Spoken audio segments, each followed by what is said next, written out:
سلام، من اصلا رضایی هستم و امروز قراره که کیپینگ پول آپ رو یاد بگیریم.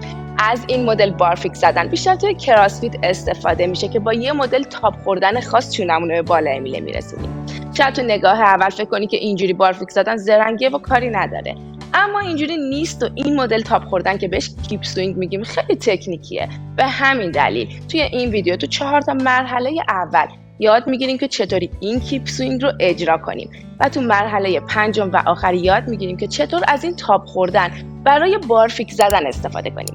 پس بریم که ویدیو رو ببینیم، اما اول مطمئن شو که منو سابسکرایب داری تا ویدیوهای بعدی رو از دست ندی.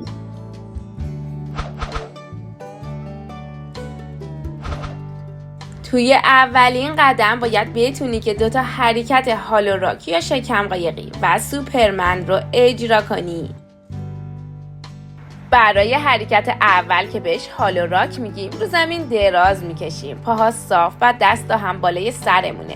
حالا بالا تنه رو تا جایی که میتونیم بالا میاریم و بعد پاها رو هم از زمین جدا میکنیم، در حالی که پاها رو صاف و منقبض و جفت کنار هم نگه داشتیم و کمرمون رو هم به سمت زمین فشار میدیم.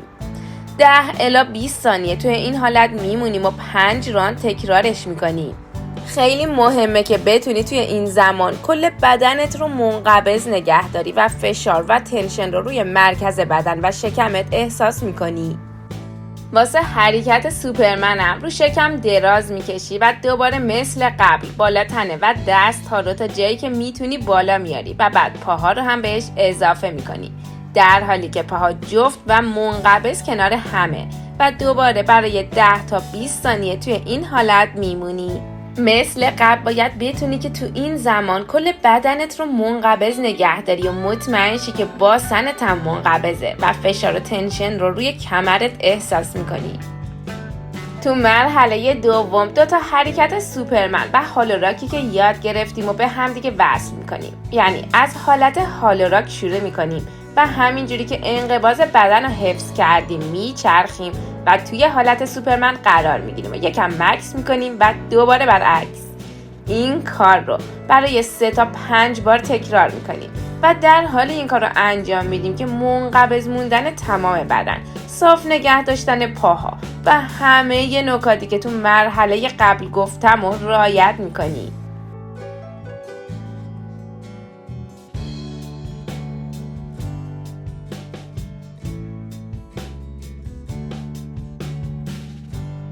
همزمان توی این مرحله میخوام که کشش به سمت پایین یا همون پولدان رو هم یاد بگیریم. این همون حرکتیه که تو باشگاه بدنسازی با سیم کش انجام میدیم که اگه به دستگاه‌های بدنسازی دسترسی نداری میتونی با کش هم انجامش بدی. اما به عنوان حرکت دومی که توی این مرحله میخوام تمرین کنی اینه که این حرکت پولدان رو به صورت خوابیده انجام بدی. پس با فاصله ای از کش روی زمین دراز بکش که وقتی دستات کنار گوشت میاد کشت شل نباشه. حالا بالا تنت رو یکم از روی زمین بلند کن و بعد با دستای صاف بند رو تا جایی که میتونی پایین بکش.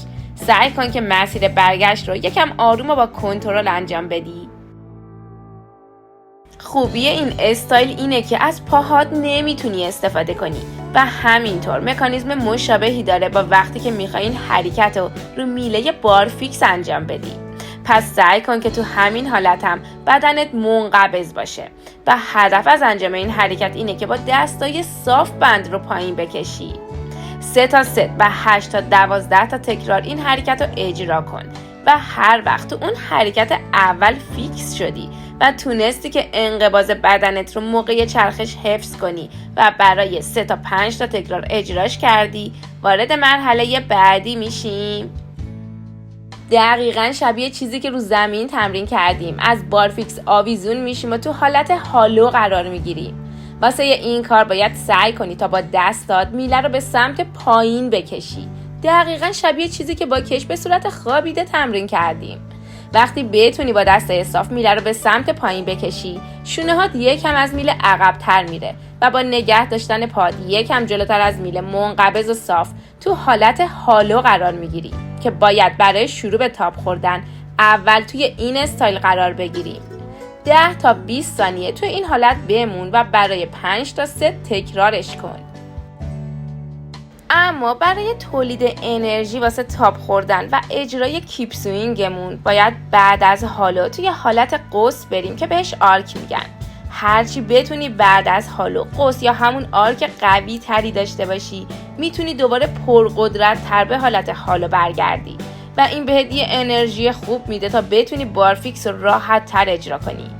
واسه این که محکم‌تر و قوی‌تر توی حالت قوس بری باید سرت رو از بین دستات به جلو هل بدی و پاهات رو هم عقب ببری. اینجوری برعکس چیزی که تو هالو داشتیم، شونه ها جلوتر از میله و پات عقب‌تر از میله قرار میگیره.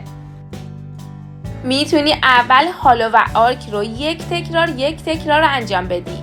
وقتی یکم بیشتر حرکت رو درک کردی تکرارا رو بیشتر کن و سعی کن که زمان بیشتری کیپ سوینگت رو حفظ کنی و برای این کار باید سعی کنی که سریع بعد از آرک دوباره با دستات میله رو پایین بکشی و پاها جلو بیاد، در حالی که کل بدنت منقبضه و پاها رو هم جفت کنار هم نگه میداری. منقبض نگه داشتن باسن و پاها باعث میشه که احساس نکنی پایین تنت سنگینه و بهت قدرت بیشتری میده. اما یادت باشه که منبع تولید انرژی پاها نیست و پاها واسه همراهی با بدن و تو استایل درست قرار گرفتن عقب و جلو میاد. فشار باید روی کور و مرکز بدنت باشه و دوباره دقیقاً شبیه چیزی که رو زمین انجام دادیم. تو حالت هالو فشار و تنشن رو روی شکم و تو حالت آرک یا همون قوس توی کمرت احساس میکنی. این قسمت میتونه خیلی مهم و کلیدی باشه، پس سعی کن که خوب یادش بگیری و زود از این مرحله نگذری. هر وقت تونستی که بین 7 تا 10 تا تکرار کیپ سوینگت رو ادامه بدی وارد مرحله بعدی میشیم. واسه مرحله 4 روی قوی تر شدن کیپ سوینگ کار میکنیم. اینجوری که سعی میکنیم تو قسمت هالو انقدر دستا رو محکم بکشیم تا دستمون یه کوچولو از روی میله جدا بشه. واسه اینکه بتونی این کارو بکنی باید روی محکم و قوی تر کشیدن پولدانت کار کنی. اما یادت باشه که هرچی قوس یا همون آرک بهتر و قوی تری داشته باشی در ازاش هم میتونی هالوت رو قوی تر اجرا کنی و کشیدن میله به سمت پایینم واسه راحت تر میشه. هر وقت تونستی این حرکت رو برای 5 تا 7 تکرار انجام بدی وارد مرحله بعدی میشیم.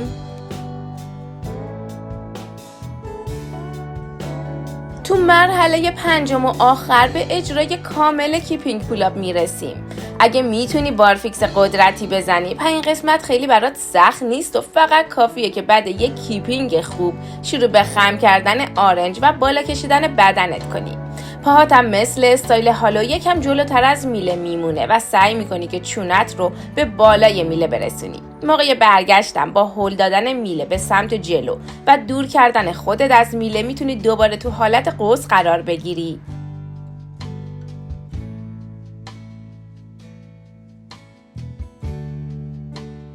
اگه برات سخته که تکرارهای بارفیکس رو پشت سر هم اجرا کنی میتونی از یه سوینگ اضافه این بین استفاده کنی.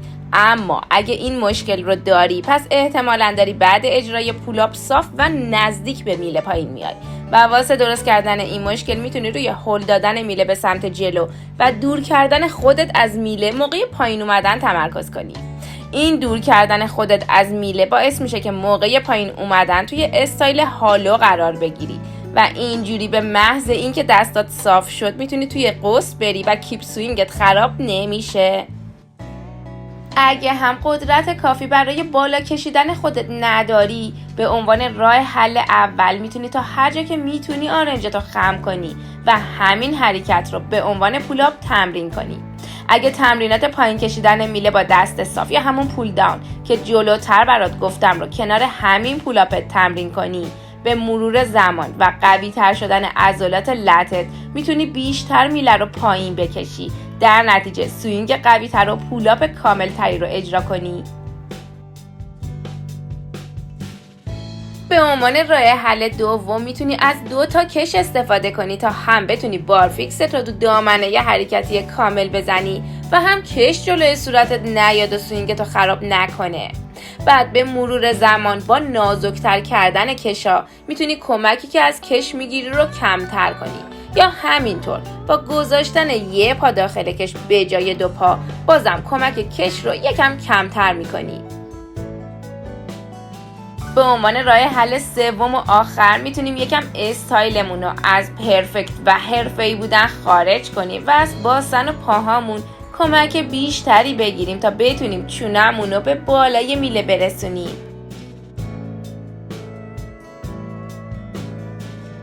اول رو زمین دراز بکش و پاهات رو با زانوی خم توی سینه جمع کن. حالا میخوام که با پرتاب کف پاهات به سمت زمین حرکت پل باسن رو اجرا کنی و تا جایی که میتونی باسنت رو به سمت بالا فشار بدی. این حرکت رو 10 بار تکرار کن و وقتی کاملا متوجه شدی سراغ میله بارفیکس میریم.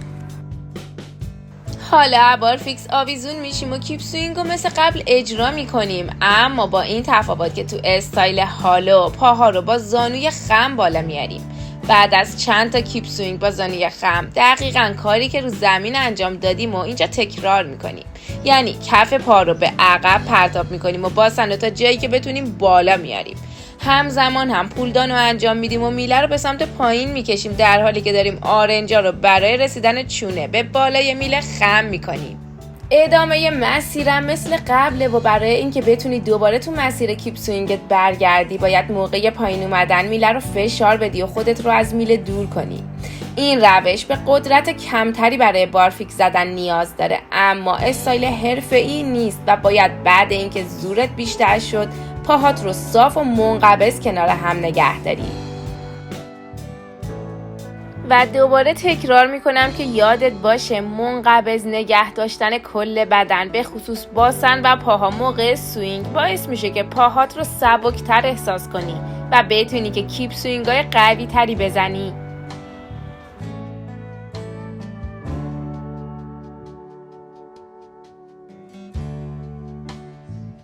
اگه کیپ سوینگ رو خوب یاد بگیری و عادت کنی که با بدن منقبض انجامش بدی، شروع ماسل آپ زدن رو یاد گرفتی و در آینده میتونی سریعتر ماسل آپ رو در بیاری. امیدوارم که این ویدیو بتونه تو یاد گرفتن کیپینگ پول آپ کمکت کنه. اگه ویدیو رو دوست داشتی ممنون میشم که لایک کنی یا کامنت بذاری یا برای دوستات که فکر میکنی به دردشون میخوره بفرستی. اگه هم موضوع و یا ایده خاصی مد نظرت هست که دوست داری در موردش برات ویدیو درست کنم، توی کامنت ها حتما بهم بگو. خوشحال میشم اگه بتونم کمکت کنم. موفق باشی.